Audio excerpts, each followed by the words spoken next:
O nosso assunto agora é educação. A educação à distância pode ser uma opção para quem quer estudar e não tem tempo para ir até uma universidade ou não tem um centro universitário por perto. Modalidade que cresce em ritmo mais acelerado que o ensino presencial, segundo uma pesquisa da Associação Brasileira de Mantenedoras do Ensino Superior. Mas é preciso atenção na hora de optar pelo ensino à distância, viu? A falta de cuidado com a organização do tempo pode atrapalhar o aprendizado. Fausto é gerente dessa loja e não tem tempo para se deslocar até uma faculdade. Encontrou no ensino à distância a solução para fazer o curso de Ciências Contábeis. Hoje em dia é muito complicado você conciliar o tempo no seu dia a dia de trabalho com o estudo. Então, quando surgiu a oportunidade de fazer uma faculdade à distância, eu abracei e desde então tenho conseguido conciliar o trabalho com a faculdade à distância. É assim, muito bom mesmo. É uma facilidade tremenda. O perfil das pessoas que procuram EAD, na verdade, são pessoas que têm pouco tempo, porque normalmente o ensino presencial ele pede que o aluno vá com frequência às aulas, todos os dias, naquele encontro, naquele horário estabelecido. No caso do EAD, não, porque ele vai ao polo ou ao polo de apoio da instituição somente para fazer prova ou a partir do momento que ele quer assistir uma aula ou tirar alguma dúvida. Então, ele não tem essa obrigatoriedade de ir todos os dias às aulas. O decreto número 9.057 do ano de 2017 atualizou a legislação sobre a regulamentação do ensino à distância no Brasil. Com isso, houve um crescimento de 133% dos polos EAD no país. Segundo o MEC, o número de instituições saltou de 6.500 para mais de 15.000. Dados do Censo da Educação Superior apontam que mais de 18% das matrículas no ensino superior são em cursos à distância. Na verdade, o ensino à distância, como conhecido o EAD, os alunos têm encontros eventuais. Então, existe uma plataforma ou um sistema onde ele vai realizar suas atividades e, eventualmente, ele vai até o polo para realizar a avaliação presencial ou algum encontro. Isso vai depender do ensino da instituição, porque você tem o ensino à distância, você tem o semipresencial e você também tem os híbridos, né? Então, isso vale de instituição para instituição. Para o mercado de trabalho, não há diferenciação entre os cursos de EAD e das universidades físicas. Na verdade, não existe nenhuma menção ou qualquer diferença, porque o diploma ele é expedido pela universidade. Então, o mesmo diploma que o aluno recebe no presencial é o mesmo que vale para o ensino à distância. A única diferença que existe entre eles é a modalidade de ensino. Só isso. Você não tem qualquer menção se o aluno é presencial ou é à distância. O ensino à distância acaba sendo uma boa opção para pessoas que não têm tempo de frequentar uma faculdade. Mas não é um curso fácil. É preciso se programar para assistir aulas e entregar trabalhos dentro do prazo. A grade de estudo ela é bem assim livre. Então eu não tenho um dia certo exatamente para mim poder estudar. Eu posso estudar 2 horas por dia, 1 hora, eu posso estudar 3 horas. Tem dia que não der para estudar, eu posso deixar para o dia seguinte, desde que eu consiga cumprir com todos a grade, né, dos estudos. E assim, né, tenho que terminar em 30 dias e entregar todos os trabalhos e as provas. A importância do ensino à distância para os dias atuais é justamente que ele traz essa flexibilidade. Ele traz a oportunidade do aluno ter acesso à educação. Então, imaginamos que um candidato ele é de uma cidade pequena e que não tem universidades naquela cidade. Ele pode justamente buscar outras instituições em outra cidade, desde que ele disponibiliza a ir até o polo para realizar a prova ou assistir às aulas, enfim. Mas eu acho que a grande importância do ensino à distância é que ele traz esse acesso à educação, acesso à educação superior, que eu acho que é o mais importante. A indústria farmacêutica sofreu reajuste de aproximadamente 4%. A partir de hoje, segunda-feira, os consumidores pagarão mais caro por medicamentos. Muita gente aproveitou o fim de semana para antecipar as compras e economizar um pouco mais. uma alta prevista, de acordo com os cálculos da Associação da Indústria Farmacêutica de Pesquisa, em mais de 4%. Todo ano, a partir de 1º de abril, o governo federal ele divulga um aumento e isso já é automático. Até no nosso próprio sistema ele já cai esse aumento automático. Inclusive, esse ano a projeção é de 4,45% para aumento. E a gente divulga sim para o nosso consumidor, principalmente aquele consumidor que compra o medicamento de uso contínuo. Por quê? Já é uma economia, às vezes 4,5% de um medicamento caro, às vezes medicamento de 100, 200 reais, faz uma diferença. Então a gente faz a nossa divulgação para o nosso consumidor no boca a boca, no balcão, faz a divulgação também nas redes sociais, tentando fazer com que o consumidor tenha uma economia maior. Segundo a Interfarma, o reajuste leva em conta a correção da CMED, que considera entre os fatores incidentes a inflação, produtividade da indústria, concorrência de diferentes classes terapêuticas e o impacto da energia elétrica e das oscilações do câmbio.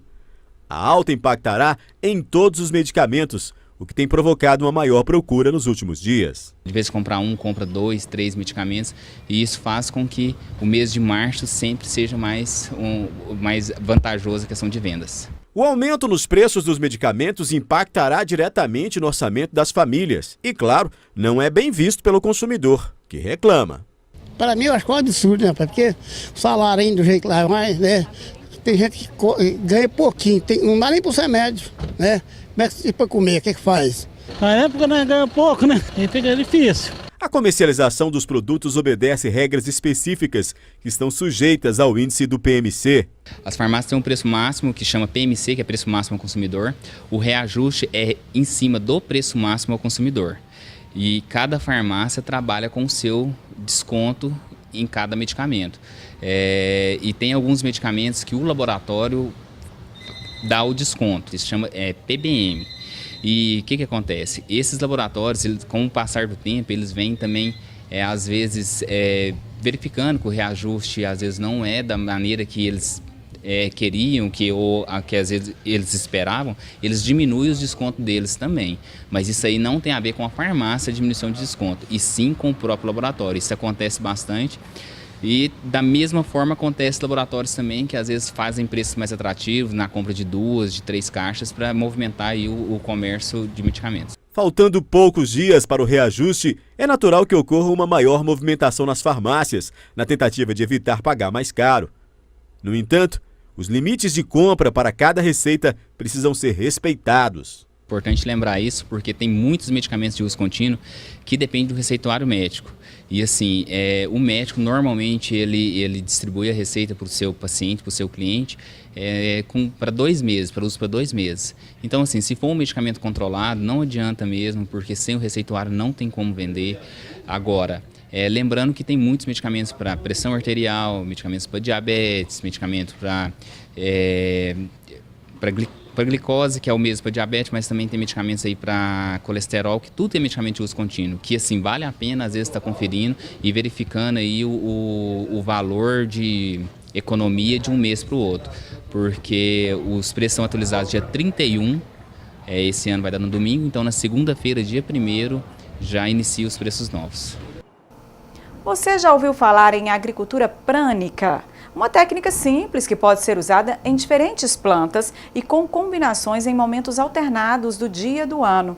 A ideia é melhorar a saúde da planta. Destaque do Giro Rural de hoje, que vai até o sul de Minas, para mostrar uma propriedade que tem utilizado a técnica em parte de uma plantação de café.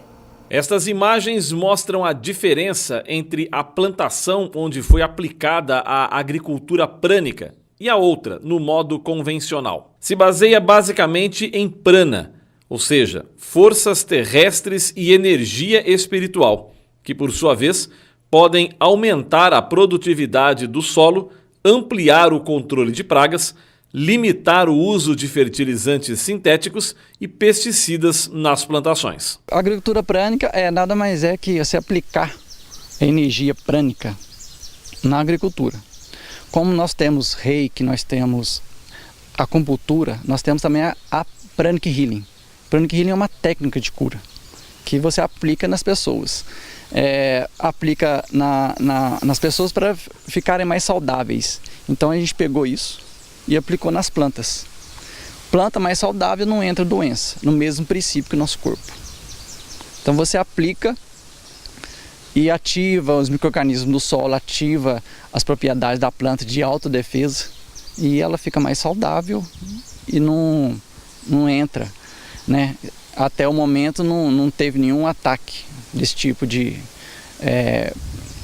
ferrugem, cigarra, bicho mineiro, esse tipo de coisa. A pesquisa da agricultura prânica está sendo realizada na fazenda Cerrado, em Cambuquira, e os resultados estão superando as expectativas. O objetivo inicial acaba sendo sempre o objetivo comercial, né? Não dá para negar, né? Aumento de produtividade e diminuição de custos.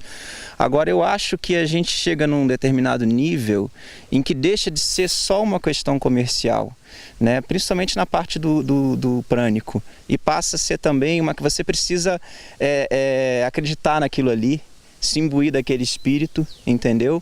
E meio que reprogramar a tua cabeça sobre como conduzir uma lavoura, entendeu? Então, assim, você começa pensando só em fazer conta. É óbvio que a conta é importantíssima, sempre vai ser. Mas no meio do caminho você percebe que tem muito mais coisa envolvida, né? Tem uma questão de integração com a natureza, tem uma questão de evitar o uso de agroquímico o máximo possível, entendeu? Então a nossa ideia é seguir adiante com o orgânico, certificar como orgânico e manter essa área aqui prânica e expandir, né? E para que isso aí, essa área toda aqui, que é uma área que a gente separou para o orgânico, seja prânica também. Nas áreas da pesquisa, ocorreram uma poda drástica dos pés de café em setembro de 2017, visando a rebrota dos mesmos. Com isso, foram definidas duas áreas, uma com o manejo convencional e a outra com o manejo da agricultura prânica. A diferença é o seguinte, de preferência que seja orgânico, mas nada impede de ser um café convencional. O que a gente faz com a Pranic Healing? A gente trabalha com energia. Então a gente pega e explora e vê que tipo de energia tem ali.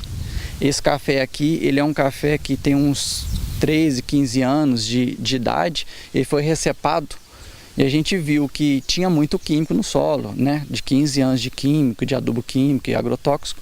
A gente limpa toda essa energia e colocou uma energia nova, que é o mesmo princípio da Pranic Healing no corpo humano. Tira energia ruim, coloca uma energia nova para o seu corpo mesmo reagir e ficar saudável. E assim, teoricamente, não vir doença.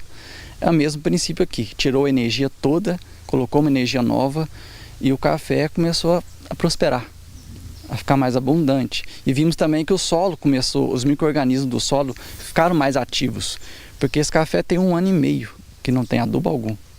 E a produção dele ficou maior que a convencional, que foi recepado no mesmo dia. Como a gente consegue explorar com as mãos a energia que está mal qualificada ali, a gente retira também com as mãos e joga fora.